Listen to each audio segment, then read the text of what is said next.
Welcome to our world. Dear Mr. President, ladies and gentlemen, a few days ago, this building hosted a forum called the Summit of the Future. Russia was supportive of the idea of the Secretary General to convene it, since the crisis of our organization is deepening and something needs to be done about this. We devoted our efforts to preparing the summit. However, we were realistic in our expectations.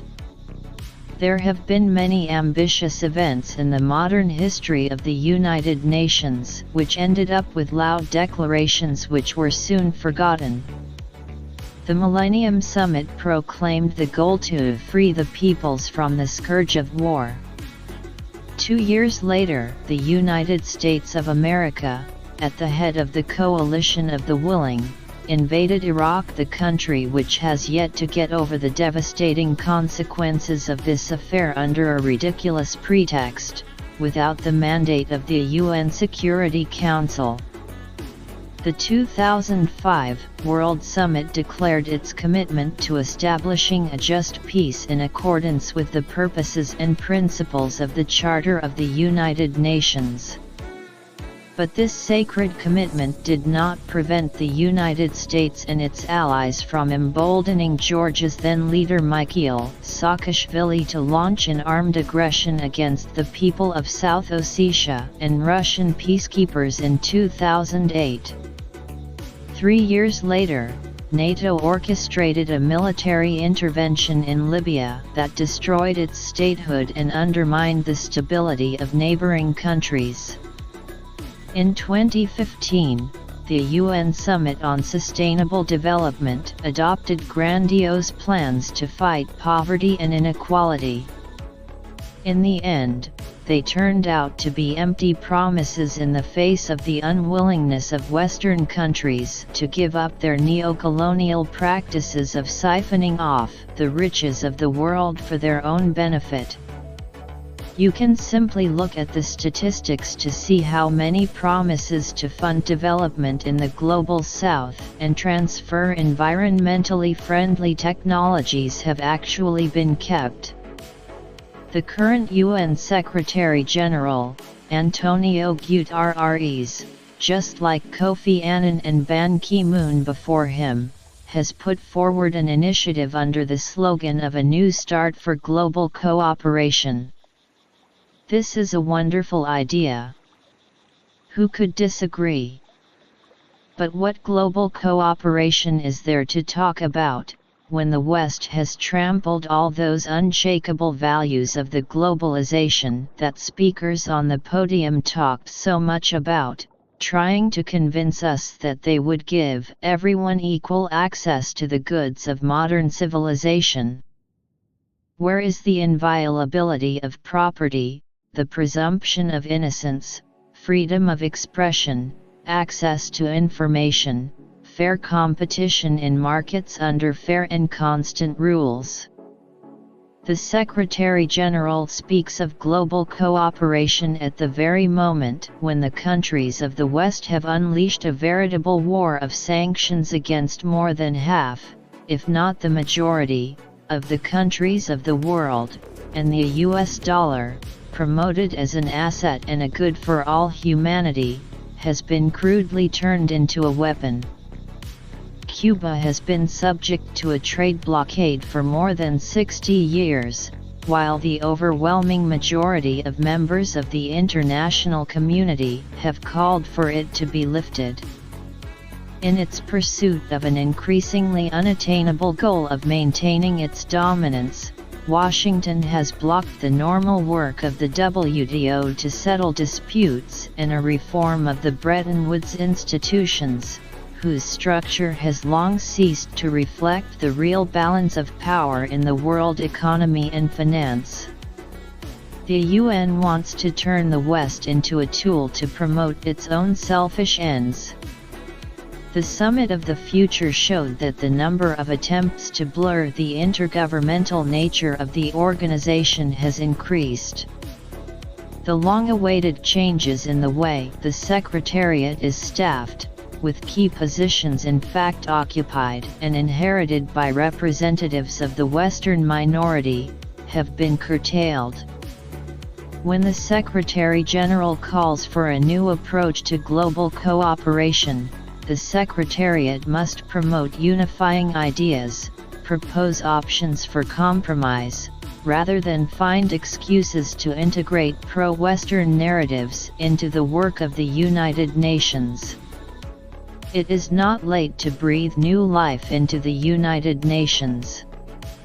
But this can be achieved through restoration of trust based on the Charter principle sovereign equality of all states rather than out-of-touch summits and declarations. However, while the trust is undermined, including through actions by the West to create its subordinate narrow formats to resolve crucial issues bypassing the UN, such as control over the Internet or determination of legal frameworks to use AI technologies. These issues touch upon the future of the entire humanity, and they have to be considered on a universal basis, without discrimination and aspiration to achieve unilateral benefits. Thus, everything has to be agreed on a fair basis involving all UN members, and not like how the Pact for the Future was drafted, without a single plenary round of talks where all countries would be present. Instead, the work was done under the control of Western manipulators. As a result, the Pact already swelled the ranks of declarations written in beautiful English without even being born. The situation is no better when it comes to implementing the binding resolutions of the UN Security Council. It is enough to mention the sabotage of the resolutions on the Kosovo settlement and the Dayton Accords on Bosnia and Herzegovina. The most egregious example is the postponement for more than 80 years of consensus resolutions on the establishment of an independent Palestinian state living side by side in peace and security with Israel. Acts of terrorism which Israelis fell victim to on October 7, 2023 cannot be justified. But all those who are still capable of compassion resent the fact that the October tragedy is being used for a massive collective punishment of the Palestinians, which has turned out to be an unprecedented humanitarian disaster. The murder of Palestinian civilians by U.S. weapons must stop. The delivery of humanitarian cargoes to the enclave must be ensured. The restoration of infrastructure must be arranged and, most importantly, the implementation of the legitimate right of self-determination of the Palestinians must be guaranteed, and they must be allowed to establish a territorially integral and viable state within the borders of 1967 with its capital in East Jerusalem, not in words but in deeds, on the ground. Another blatant example of the use of terrorist methods to achieve political goals is the attack on Lebanon, in which civilian technology was turned into a deadly weapon. This crime must be investigated immediately. It is already impossible to ignore the numerous publications in the media, including in Europe and the United States, which prove the various levels of Washington's involvement and, at the very least, its awareness of the preparation of a terrorist attack. We understand that the Americans always deny everything and do their best to erase the emerging facts, just as they did in response to irrefutable evidence of their involvement in terrorist acts against the Nord Stream pipelines. These pipelines, by the way, were a great example of the global cooperation of which the UN Secretary-General dreams. After their destruction, the competitiveness of the European Union in the global economy has been undermined for many years to the benefit of the United States. The West is to blame for concealing the truth about the organizers of many other heinous crimes, including a bloody provocation in Bucha, a city in the Kiev region, in 2022, and a series of poisonings of Russian citizens in the UK and Germany. The UN Secretariat cannot remain aloof from efforts to establish the truth in situations that directly affect global security and must act impartially in accordance with Art. 100 of the Charter, acting impartially and avoiding the temptation to play into the hands of certain states, especially those who openly call for the world to be divided into a flowering garden and a jungle, or for a democratic table to be set for dinner and those on the menu instead of cooperation. The track record of those who demand that the rest of the world play by their rules should not be forgotten. The invasion of Afghanistan and the inglorious 20-year presence of a well-known coalition there was accompanied by the emergence of Al-Qaeda. The creation of the Islamic State was a direct result of the aggression against Iraq. The start of the war in Syria gave birth to Jabhat al-Nusra, now Hayat Tahrir al-Sham, and the destruction of Libya opened the floodgates for terrorism in the Sahara-Sahel region and for millions of illegal immigrants in Europe. We urge all those who care about the future of their countries and people to be extremely cautious about the new plots of the inventors of these very rules. Methods of political assassination, such as the one that took place yesterday in Beirut, which have almost become common practice, are of the utmost concern. The tragic and unacceptable developments in the Arab-Israeli conflict, in Yemen, in the waters of the Red Sea and the Gulf of Aden, in Sudan, and in other danger zones in Africa reflect an undeniable fact: security can either be equal and inseparable for all, or there will be no security for anyone. For years, Russia has been trying to make Washington, London, and Brussels, overwhelmed by their own complexes of exclusivity and impunity, understand this seemingly simple truth in the context of European security. Although they initially promised not to expand NATO, and in 1999 and 2020 they left their signatures in official documents of OSCE summits under the obligation not to ensure their own security at the expense of others. In fact, the North Atlantic Alliance has been carrying out geopolitical and military expansion in Europe for 3 decades, trying to establish its positions in the Transcaucasian region and Central Asia, creating direct threats to the security of our country. The same situation is happening in the Asia-Pacific region, where NATO's infrastructure is creeping in and where military and political blocs are being created, undermining the inclusive security architecture under the auspices of ASEAN, in order to contain the People's Republic of China and Russia. At the same time, the West not only fails to seek the global cooperation called for by our Secretary General, but in its doctrinal documents openly and harshly accuses Russia, China, Belarus, the Democratic People's Republic of Korea and Iran of creating threats to its dominance. The goal of the strategic defeat of Russia is declared there, just as London and Washington did in May 1945, when, before the end of the Second World War, they developed Operation Unthinkable to destroy the Soviet Union. This was kept a deep secret, but today's Anglo-Saxon strategists do not hide their intentions. However, they expect to defeat Russia through an illegitimate neo-Nazi Kiev regime, however they prepare Europe to fall in this suicidal affair. I will not dwell on the futility and danger of the very idea of trying to fight Russia's nuclear power to victory. Equally meaningless are the chants of Kiev's Western masters that the infamous peace formula is the only viable basis for peace talks. Just as they support this doomed ultimatum, the West unreservedly invokes the UN Charter, which demands that Ukraine's territorial integrity be guaranteed.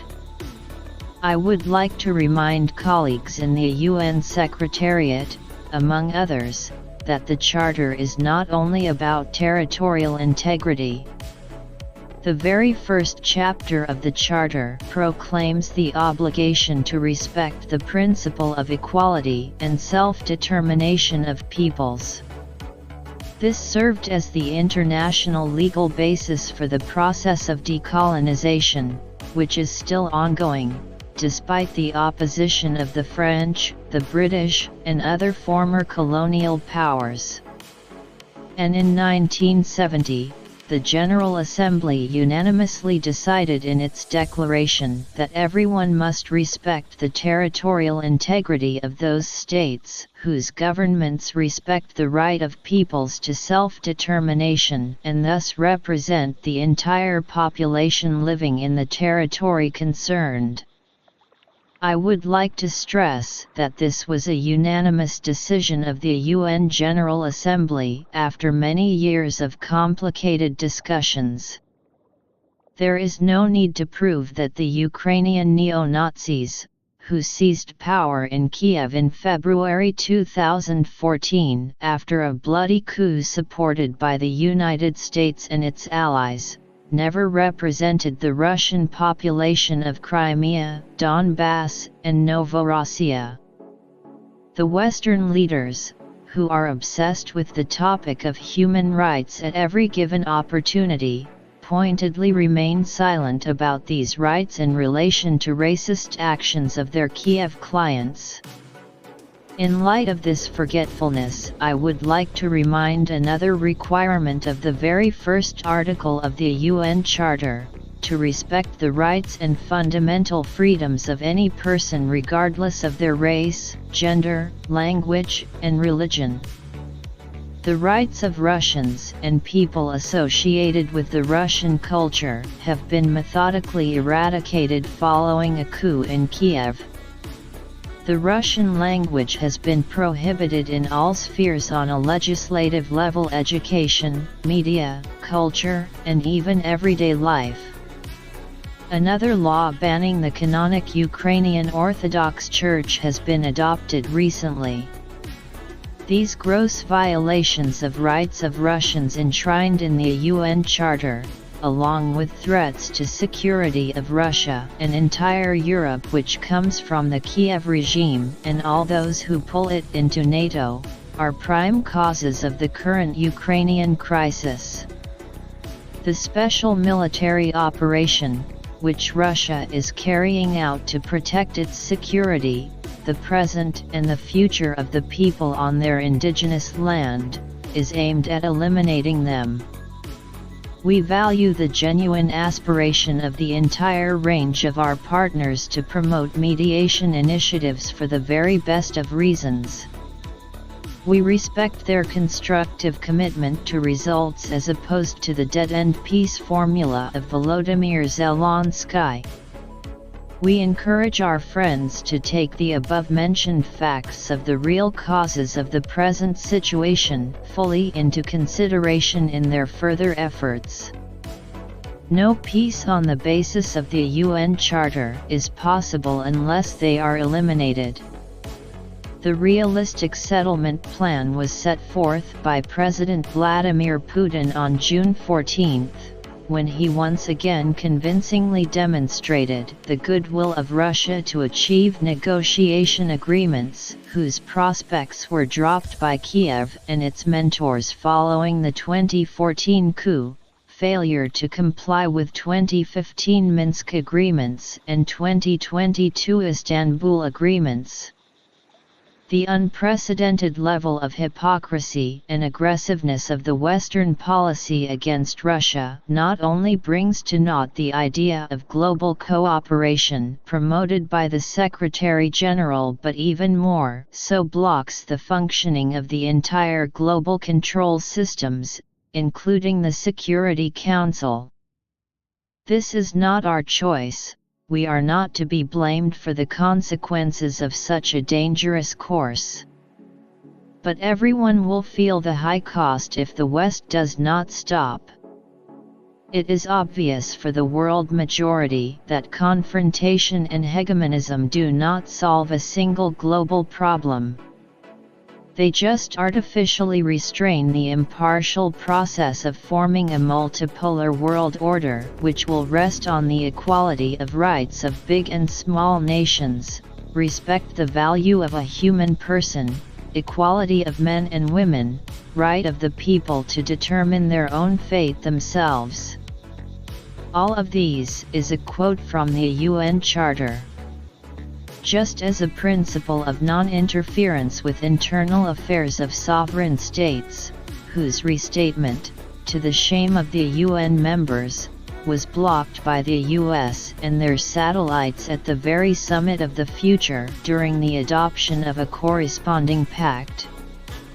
Addressing the participants of the 4th Eurasian Women's Forum in St. Petersburg on September 18 this year, President Vladimir Putin stressed the need to unite efforts in the name of stable development and universal, equal and inseparable security. It is possible to resolve the most complicated issues which the entire humanity faced only in cooperation, with due account of each other's interests. The West must realize this and break its neo-colonial habits. The Global South and East speak out their rights to full-fledged participation in decision-making processes all over the spectrum of the international agenda, louder and louder, which becomes more relevant in the situation when the West systemically destroys the globalization model it created. The role of intergovernmental associations in Asia, Africa, and Latin America becomes more important. They include, among others, the Shanghai Cooperation Organization, the African Union, the Community of Latin American and Caribbean States, CELAC, the Arab League, the Eurasian Economic Union, the Association of Southeast Asian Nations. Regional integration structures are building contacts both among themselves and the Regional Association, BRICS, which allows harmonizing approaches to agree on the mechanisms of mutually beneficial cooperation and development beyond the control of negative internal impact and dictate. All these impartial processes will have to be taken into account in the work of the G20, where the Group of Seven can no longer call the shots. Ways of ensuring security in different regions will have to be reconsidered, drawing lessons from the bitter experience of the functioning of NATO-oriented or Euro-Atlantic security models, which the West has exploited for its expansionist intentions. Russia has launched an initiative to create an inclusive architecture of equal and inseparable security in Eurasia, open, I would like to emphasize, to all states and organizations of our common continent, ready to work together in the search for universally acceptable solutions, using the interdependence and natural competitive advantages of the unified Eurasian space. An international conference will be devoted to this topic in Minsk, starting on October 31st. We are not fencing off dialogue with the West. Last July, at Russia's suggestion, the Security Council held open debates on building a fairer and more stable world order. We believe it is important to continue the discussion, both in the UN and in other fora. A more equitable world order unconditionally presupposes increased representation of the Global South in the UN Security Council. We reaffirm our position in support of Brazil and China, provided a positive decision is reached in the framework of the well-known initiatives of the African Union. At the same time, of course, there can be no talk of additional seats for Western countries, which are already excessively overrepresented in the Security Council. May 2025 will mark the 80th anniversary of the victory in the Great Patriotic War, during which tens of millions of people, including 27 million citizens of all the peoples of the Soviet Union, fell victim to the genocidal policy of the Third Reich. Such crimes have no statute of limitations, as there is no moral justification for those who try to prove the innocence of Nazi torturers, collaborators, and their current successors in Ukraine, the Baltic states, Canada, and other countries. The world faces massive challenges which require united efforts rather than confrontation and desire of global domination. Russia will always be on the side of collective work, truth and law, peace and cooperation in the interests of reviving the ideals laid down by the Founding Fathers. This is the aim of the Group of Friends in Defense of the Charter of the United Nations, established on the initiative of Venezuela. Its objectives and principles remain fully relevant. The main thing is that everyone, without exception, respects these principles, not selectively, choosing from the menu, but in their entirety and interconnectedness, including the principle of the sovereign equality of states. Then, while working for the honest balance of the legitimate national interests of all countries, we can bring to life the purpose of the UN as stated in the Charter, to be a center for the coordination of the activities of nations in the achievement of these common purposes. Thank you for joining us on Our World. If you found this content valuable, please like, comment, and subscribe.